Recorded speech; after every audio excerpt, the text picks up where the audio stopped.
guys, it's Lord Botha here with another video, and Fortnite's 5v5 first-person shooter mode, also known as Ballistic, has released. It's in early access right now, and I've played it, and, well, I have some thoughts.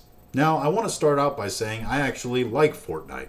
I know a lot of people say, oh, it's a kid's game, it's simplistic, it's got this wrong with it, that wrong with it. I don't like how homogenized it is. I don't like all of the microtransactions and what have you. I don't like the modes on modes on modes that they seem to be creating with Lego Fortnite and Fortnite Festival, both of which I've played, and I can say they were, enjoyable. But Battle Royale really is their bread and butter still.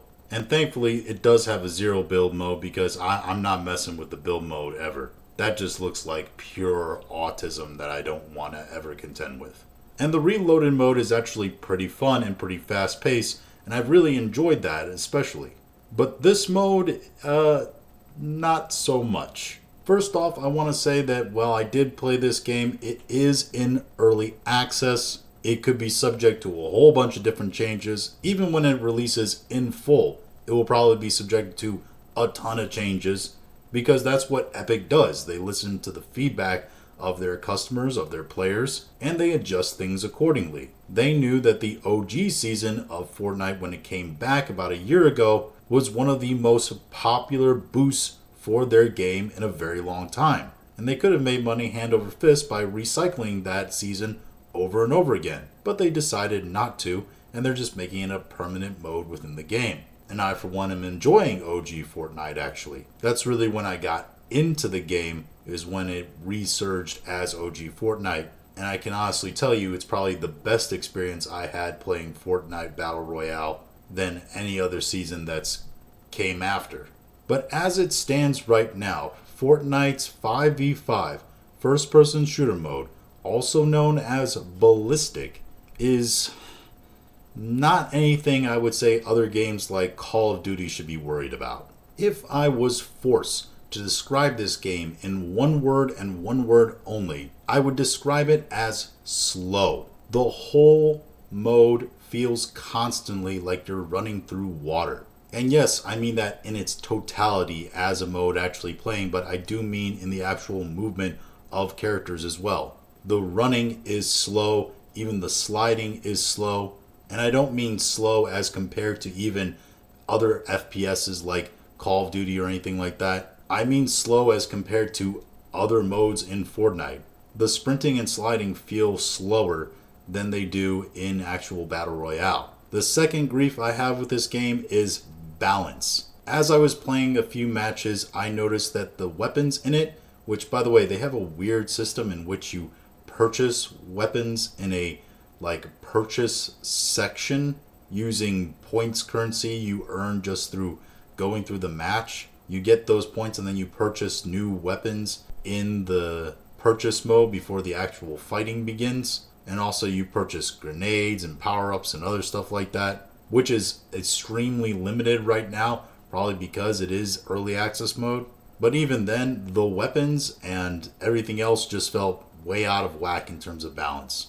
There would be times where headshots were essentially insta-kills, which, is fine. It's not really keeping in context with Fortnite, which I wouldn't classify as a very realistic shooting game. But also sometimes body shots, sometimes they would be 1 to 2 taps to take somebody down, and sometimes you'd have to empty the mag into somebody to take them down. And this went for across all kinds of weapons. Submachine guns, rifles, pistols, all of it. The only weapon I could say felt a little overpowered just in general was the shotgun. And that might also be because the map that we're playing in, the only map they have for early access it seems, is a very close quarters map. So it favors something with low accuracy and low mobility, but strong firepower like a shotgun. That's another thing, by the way. This map that was the only map for early access, like I said, if the other maps are going to be like this one, it feels a lot like it incentivizes camping. There's a lot of nooks and crannies and places to hide where you can literally just sit there and wait for somebody to run into your fire line. The third thing I want to talk about is objectives. This mode has objectives that you have to achieve. My question with this is, why? This game mode, by the way, it isn't like a standard first-person shooter multiplayer. It's more like a Call of Duty gunfight mode. But because Epic wanted to be, or maybe they had to be, maybe for legal reasons, different, they decided to put objectives into this mode. These objectives, or at least the only one that's out in early access right now, is you have to defend these sites. The UI, by the way, which was messy, made it very difficult to tell exactly where the sites were, other than actual visual cues that were given to you in the forms of arrows on the scenery in the actual map you were running through. But there was no indicators, no spots or anything, and there was no real way of checking whether or not like the site was defended or not, like hard points or anything like that. Then the attacking team, which by the way, you switch which team you're on, attacking or defending, halfway through the rounds of the game, which we'll get to the rounds issue in a few minutes.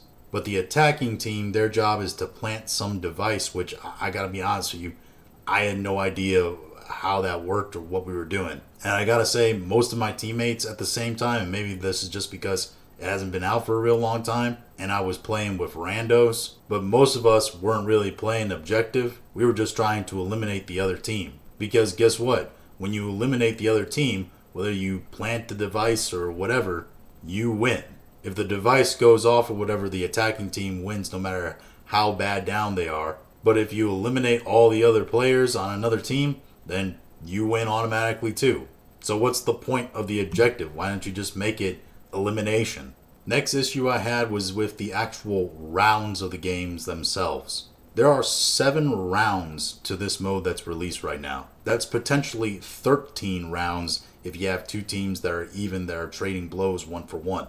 Which, despite the fact how unbalanced all the weapons were, and the incentivized camping nature of the map, the randos I was playing with, we were all equally bad, because we probably all have never played it before, so we would have a lot of even games. The problem with that is 7 rounds and up to 13 is it's just too much. By the 7th round, I was getting bored and ready to just leave the match. And it wasn't just me too, I think other people were getting bored as well, because I saw a lot of the randos I was playing with leave in the middle of the match, and then we get someone new.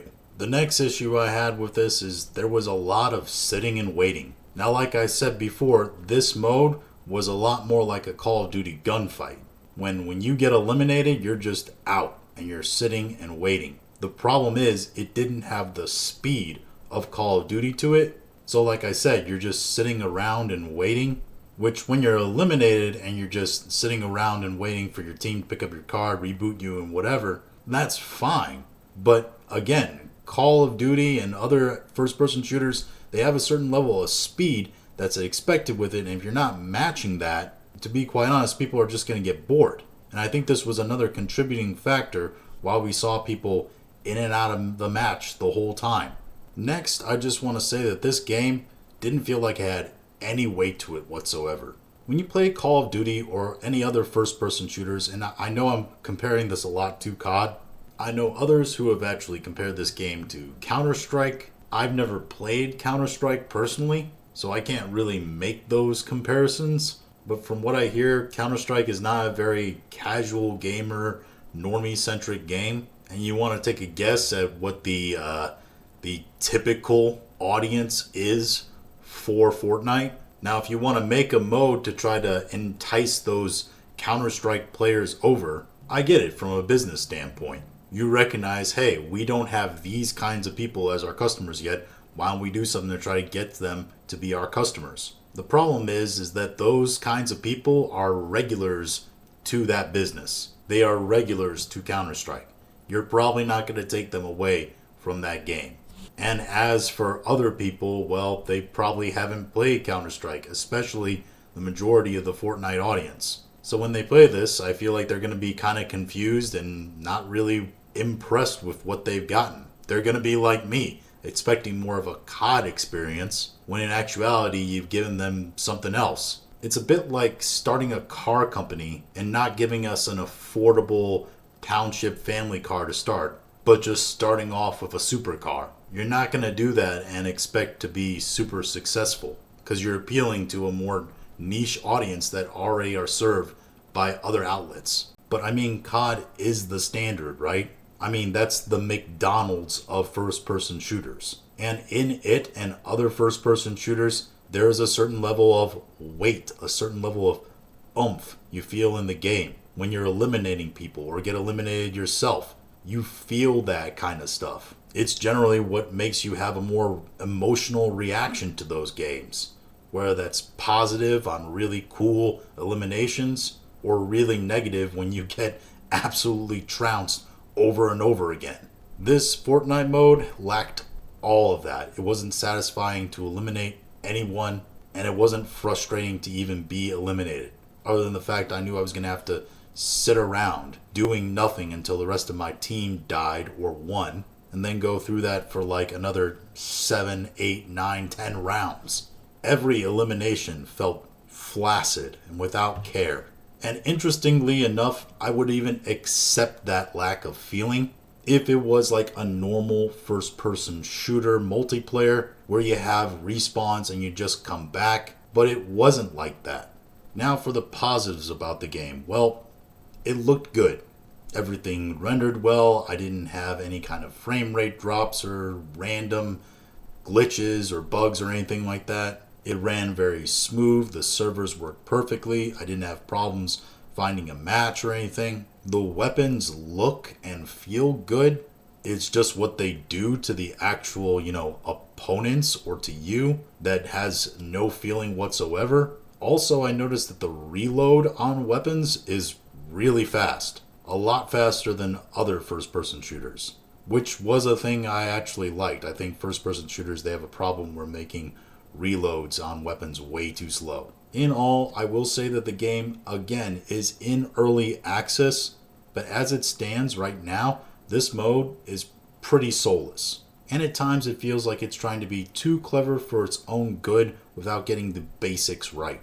In some ways, it feels like a starter first-person shooter for children, which I guess would make sense, since everybody says Fortnite is a children's game and mostly children play it. But then in other ways, it feels too slow for their attention span. I really don't see this mode taking off unless there's pretty firm tweaks to it. Maybe they readjust and they get the formula right and everybody comes out liking it. Maybe they'll experiment with more variations of this mode.